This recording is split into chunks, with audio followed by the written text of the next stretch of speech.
É isso aí, galera. Estamos de volta aí. Agora nós vamos falar sobre as representações do espaço geográfico.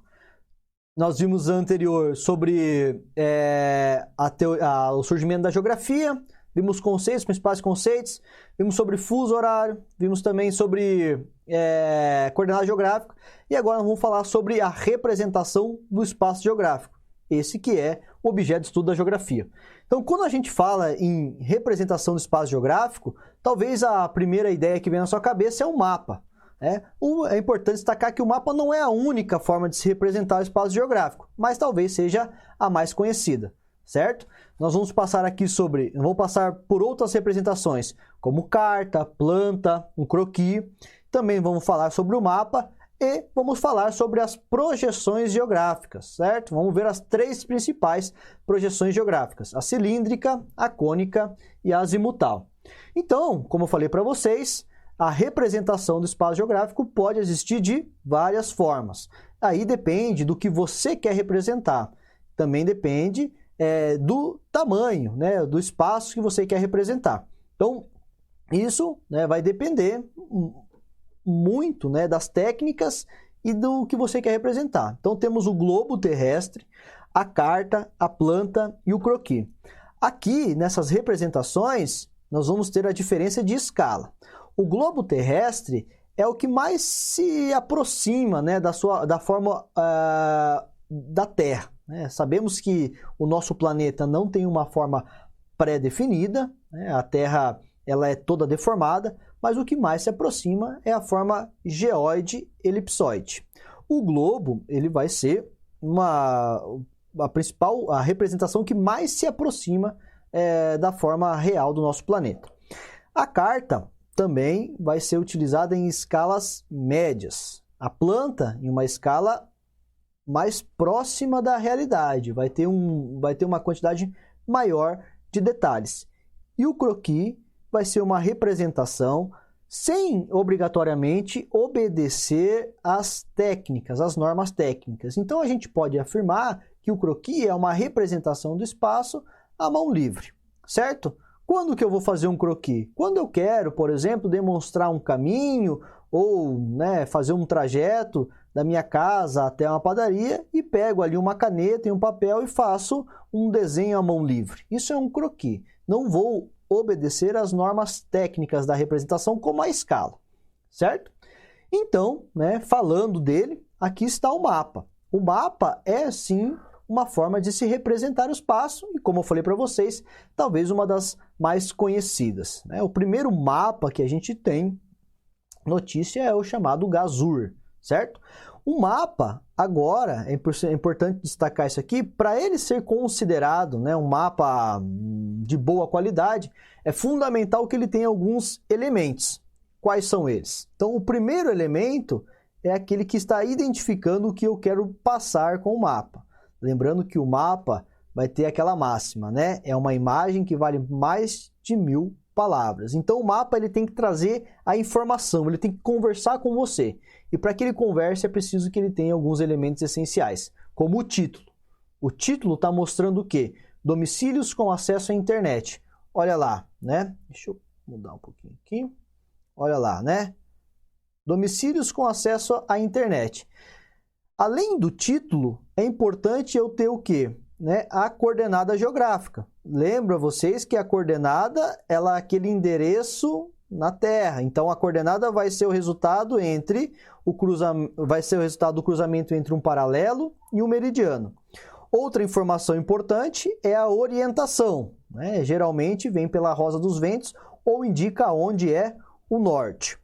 A legenda também é fundamental, porque a partir dela eu consigo ler as informações que o mapa está me passando, consigo, no caso aqui, entender o que cada cor quer me falar, os estados, sabendo, claro, que é o número de domicílios com acesso à internet no Brasil.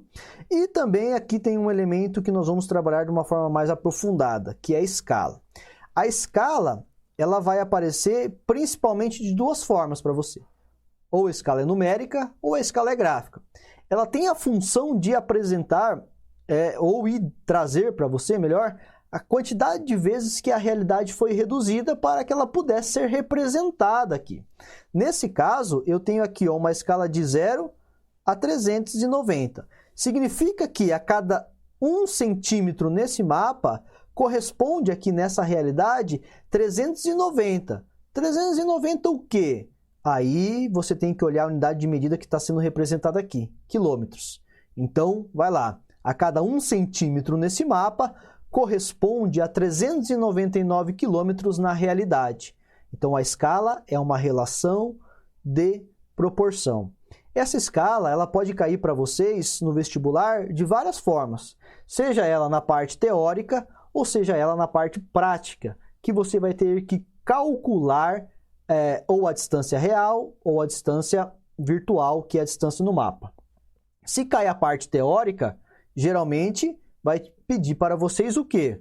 Vai pedir o que é a escala cartográfica e como ela vai cair. Então, falei para vocês que a escala é uma relação de proporção. Proporção entre as dimensões daquilo que foi representado e daquilo que é real. Das dimensões reais e das dimensões representadas. Lá no mapa, essa escala vai aparecer ou de uma forma gráfica ou de uma forma numérica.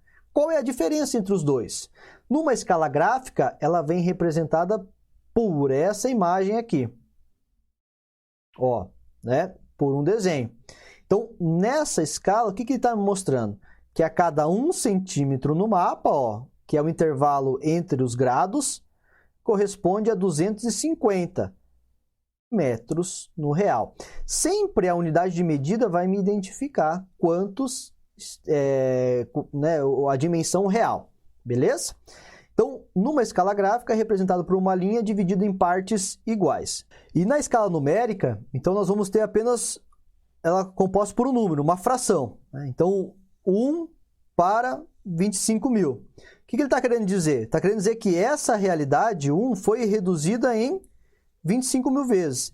Então, esse número aqui representa a quantidade de vezes que essa realidade 1 foi reduzida.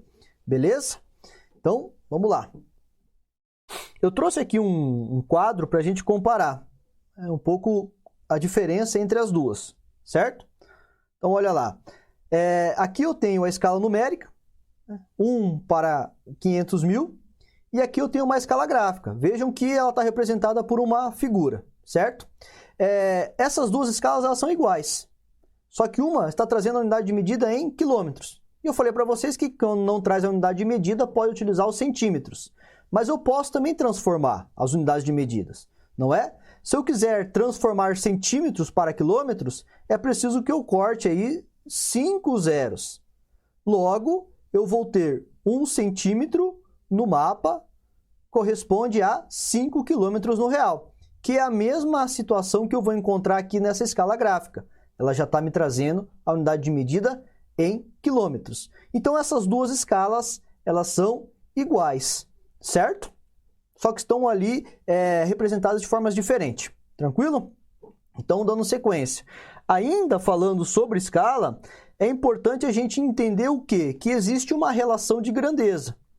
E aqui está, como se diz assim, um assunto onde que uma boa parte dos alunos se confundem. Por quê? Porque muitas vezes vão pelo número que está ali no denominador, né? Quando a gente trabalha em escala, a gente precisa entender o quê? Que quanto maior, né, for o número que está após, né, quanto maior for o denominador, menor será a riqueza de detalhes. Então, nesses 4 mapas, eu trouxe aqui para a gente ver essa relação de grandeza. Esse primeiro mapa tem uma escala de 1 para 50 mil. O segundo mapa, uma escala de 1 para 100 mil. O terceiro mapa, uma escala 1 para 250 mil. E a terceira escala de 1 para 1 milhão. O que vai acontecer aqui, né? Esse mapa D, de 1 para 1 milhão, ele está me mostrando uma área maior. Porém, a riqueza de detalhes ela é muito menor. Já nesse primeiro mapa, de 1 para 50 mil, a área representada ela vai ser menor. Porém, a riqueza de detalhes vai ser muito maior. Se vocês observarem, eu consigo identificar, por exemplo, as ruas presente aqui neste município. Essa não é uma realidade que eu vou encontrar neste último mapa. Olha onde está Cornélio Procópio aqui e olha onde está Cornélio Procópio aqui. Vejam que, primeiro, esse primeiro mapa eu estou mais próximo da minha realidade. Então eu vou ter muito mais riquezas de detalhe, muito mais detalhamentos. Essa aqui é um conteúdo, como eu falei para vocês, onde é muito comum os alunos errarem. Lembrando que o segundo número, ou seja, o denominador, representa a quantidade de vezes que a realidade foi reduzida. Se ela foi reduzida 1 milhão de vezes, eu tenho menos detalhe dessa realidade, certo? Logo, a escala é menor, menor riqueza de detalhes. Tranquilo? Aqui, então, é muito importante a gente entender isso aqui. E aí, claro, como eu falei para vocês, o exercício pode cobrar o cálculo da escala. Para calcular a escala, é muito simples. Lembra que nós estamos falando de uma relação de proporção. É uma regra de 3. O exercício sempre vai trazer 2 de 3 informações. Aí você pode utilizar a fórmula. E é igual a Dzinho sobre Dzão. O E representa a escala. O Dzinho representa a distância no mapa, ou vai apresentar aí uma distância virtual que eles vão falar. E o Dzão é a distância real. Para não confundir, lembra que a distância real sempre vai ser maior. Então, é o D maior. E a distância no mapa sempre vai ser menor. Então, é o D menor. Outra informação muito importante aqui. É necessário trabalhar com a mesma unidade de medida. Por que eu estou falando isso? Porque o exercício, muitas vezes, vai trazer para você um Dzão, ou a distância no real, em quilômetros. E um Dzinho, que é a distância virtual, em centímetros. Então, você sempre coloque eles na mesma unidade de medida. Eu aconselho trabalhar sempre com centímetros. Fica mais fácil de você manipular depois, certo? Então, lembrando, para transformar centímetros em quilômetros, você corta 5 zeros. E para transformar quilômetros em centímetros, você vai aumentar 5 zeros. A partir disso, você joga na escala, na fórmula. Lembrando que a escala é uma fração. Então, vai ficar 1 sobre a escala é igual a Dzinho sobre Dzão. Identificou 2 desses 3 elementos no problema, no exercício, você consegue encontrar aí a terceira... consegue encontrar o terceiro elemento aí, ou que o exercício quer saber de vocês. Ainda falando sobre as representações do espaço cartográfico, nós temos as anamorfoses. Essas anamorfoses são representações bem peculiares, né? É importante a gente trazer aqui elas também, porque essas anamorfoses, elas vão... o território, ou o país, ou a cidade vai tomar a forma da quantidade da informação que eu quero representar, né? Então, essas anamorfoses têm como característica o mapeamento de uma superfície, tornando forma proporcional de uma determinada variável estatística. Eu trouxe aqui algumas anamorfoses para vocês entenderem o que eu quero dizer, tá? A primeira anamorfose que eu trouxe aqui, ela representa a quantidade de cristãos. Vejam que aquelas formas, né, dos territórios e dos países que vocês estão habituados a ver, elas estão sendo deformadas. Por quê? Porque ele está representando a quantidade de cristão presente em cada país. Vejam que países aqui da Ásia, eles vão ficar mais, como se diz assim, deformados, né? Mais enxutos, porque você não vai encontrar uma grande quantidade de cristãos em alguns países aqui. E aí depois eu trago outra anamorfose para vocês verem, né, a diferença, por exemplo, dos budistas e dos cristãos. Então, cada país vai tomar uma forma diferente a partir da quantidade dessa variável estatística que eu estou trazendo. Olha lá, número de muçulmanos. Esse é o continente americano, né? Vejam que na América, a quantidade de muçulmanos ela é muito pequena, né? Aí nos Estados Unidos você vai encontrar, principalmente, mas, em compensação, no norte da África, na região da Ásia, no Oriente Médio, você vai encontrar uma quantidade muito grande de muçulmanos. Logo, esses países vão ser modificados a partir desta quantidade, certo? E por fim, aqui uma outra anamorfose seriam então os budistas. Novamente, o continente americano, que é esse aqui, né, apresenta aí uma pequena quantidade de budistas, logo, né, os países não vão ficar inchados. Já na Ásia, você vai encontrar uma quantidade muito maior de budistas, então esses países eles vão tomar uma dimensão, né, vão ser representados de forma diferente daquelas que a gente conhece em seus territórios. Isso é uma anamorfose, eu posso usar isso para representar diversas informações, né? Enfim, o que eu quero representar eu consigo usar uma anamorfose. E também, né, dando sequência aqui, nós temos outros elementos que são utilizados nas representações cartográficas, as linhas e as cores. Um mapa hipossométrico, por exemplo, né, ele vai identificar ou vai trazer as altitudes presentes no relevo. E para representar essas altitudes, eu vou utilizar cores diferentes. Agora, não são somente as cores que vão me trazer essas informações. As linhas também são muito utilizadas para representar no relevo também, mas não somente. Se eu quiser representar, por exemplo, a quantidade de chuva que caiu sobre o território paranaense, eu posso utilizar aí as linhas isoietas. Elas vão me trazer diferentes milímetros, né, a quantidade diferente de chuva que caiu em todo o território do estado do Paraná, por exemplo, no mês de dezembro. Se eu quiser representar a profundidade do relevo aquático, eu vou utilizar as linhas isóbatas. Agora, se eu quiser representar a diferença de temperatura no estado do Paraná no mês de dezembro de 2020, eu vou usar as isotermas. Vejam que todas começam com ISO, porque representam a mesma, né? Essas linhas elas não vão cruzar uma a outra, elas vão manter sempre a mesma proporção, certo? E aí, falando em linhas também, nós vamos para aquelas famosas, que são as curvas de nível. A curva de nível é uma forma de você representar um relevo tridimensional numa superfície plana. Então, o que eu vou utilizar? Eu vou utilizar as linhas que vão ter as mesmas altitudes. A curva de nível são linhas que unem pontos com o mesmo valor altimétrico, que é a mesma altitude. Então, se eu quiser representar, por exemplo, um relevo íngreme, eu não consigo fazer ele numa superfície plana. Então, eu vou ter que atribuir, né, a esse relevo a altitude e, a partir disso, representar ele por linhas que possuem o mesmo valor altimétrico. Se esse relevo for muito íngreme, essa mudança de altitude será muito próxima. Logo, as linhas representadas também serão próximas. Olha aqui, ó. Essa parte do relevo é uma parte mais íngreme, está correspondendo a essa vertente aqui. Nessa outra vertente, você vai ter um relevo menos íngreme. Logo, as linhas vão ser mais distantes uma da outra.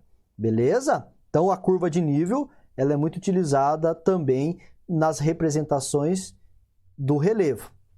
Tranquilo? E, para concluir, vamos falar das projeções cartográficas. O que são as projeções cartográficas? Projeções são técnicas para se representar a superfície da Terra, que é toda deformada, numa superfície plana. É importante destacar aqui que toda representação, todo mapa possui distorção. Não existe nenhuma representação que não possua distorções. Pode acontecer que tenha distorções mínimas, mas ocorre distorção. Então, essa é uma frase que vocês devem guardar. Todo mapa possui distorções, seja ele de área, de forma ou de direção. Tranquilo? As principais projeções cartográficas que nós vamos trabalhar são elas: cilíndricas, cônicas e azimutal ou plana. Numa projeção cilíndrica, eu estou envolvendo o globo em um cilindro. Logo, as regiões que serão tangenciadas, que são as regiões de baixa latitude, são as que eu vou conseguir representar com mais fidelidade. As regiões polares ou de médias latitudes não estão sendo tangenciadas por esse cilindro. Logo, se eu quiser representar essas regiões, eu vou ter que fazer aí adaptações. Então, terei maiores distorções. Essa imagem ela é muito interessante. A gente pode olhar aqui a partir dessa imagem e identificar onde tem mais distorção. um cilindro, na projeção cilíndrica, ó, tá tangenciando aqui, logo terei mais fidelidade. Regiões de baixas latitudes, melhor representada por uma projeção cilíndrica, certo? Agora, se eu quiser representar as regiões temperadas ou de médias latitudes, eu vou utilizar uma projeção cônica. Lembrando que na projeção cônica eu consigo representar apenas um hemisfério de cada vez, certo? Então, olha o que está acontecendo aqui, ó. Aqui você tem o cone, que está sendo colocado sobre o globo. E qual é a região que está tangenciando? É a região de média latitude. Logo, essas regiões apresentarão uma deformação menor. As regiões equatoriais não estão sendo tangenciadas, terão uma grande deformação, e as regiões polares também apresentarão uma grande deformação. Então, qual seria a melhor projeção para se representar as regiões temperadas? É a projeção cônica. E aí, a outra projeção é a projeção azimutal ou plana. Essa projeção azimutal ou plana, ela pode ser utilizada para representar qualquer ponto da superfície terrestre, mas ela acaba sendo mais utilizada para representar as regiões polares com mais fidelidade, certo? Porque nenhuma das outras projeções anteriores contempla as regiões polares com uma distorção menor. Já a projeção plana, ela consegue fazer isso. Mas lembrando, não é só para representar as regiões polares. Ela pode ser utilizada para representar qualquer ponto da superfície terrestre. Então, qual é a característica aí dessa projeção plana ou azimutal? Aonde tangencia, vai ter uma menor distorção. A partir do momento em que você vai se distanciando desse ponto de tangente, maior será a deformação, assim também como as outras projeções. E aí, por fim, falaremos aqui de duas projeções cilíndricas, que são as mais conhecidas. A projeção de Mercator e a projeção de Peters, né? A projeção de Gerrard-Mercator, ou Gerrard-Mercator, e a projeção de Peters. Cada uma dessas projeções vão ter intenções diferentes, certo? A projeção de Mercator é uma projeção cilíndrica e cônica. Uma projeção cilíndrica, mas ela vai estar priorizando as regiões de baixa latitude.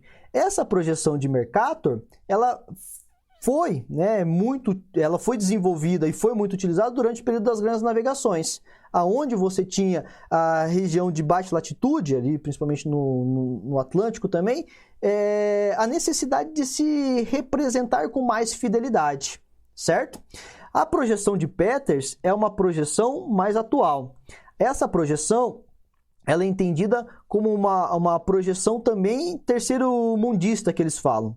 Qual é a principal diferença? A de Mercator, você vai ter uma distorção muito grande nas regiões polares. Ela é uma projeção cilíndrica conforme.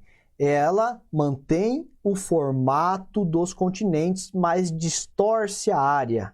Vejam aqui a Groenlândia. Olha a distorção da Groenlândia, certo? Na realidade, as dimensões delas são bem menores. Essa projeção de Peters é uma projeção cilíndrica, mas ela é uma projeção equivalente.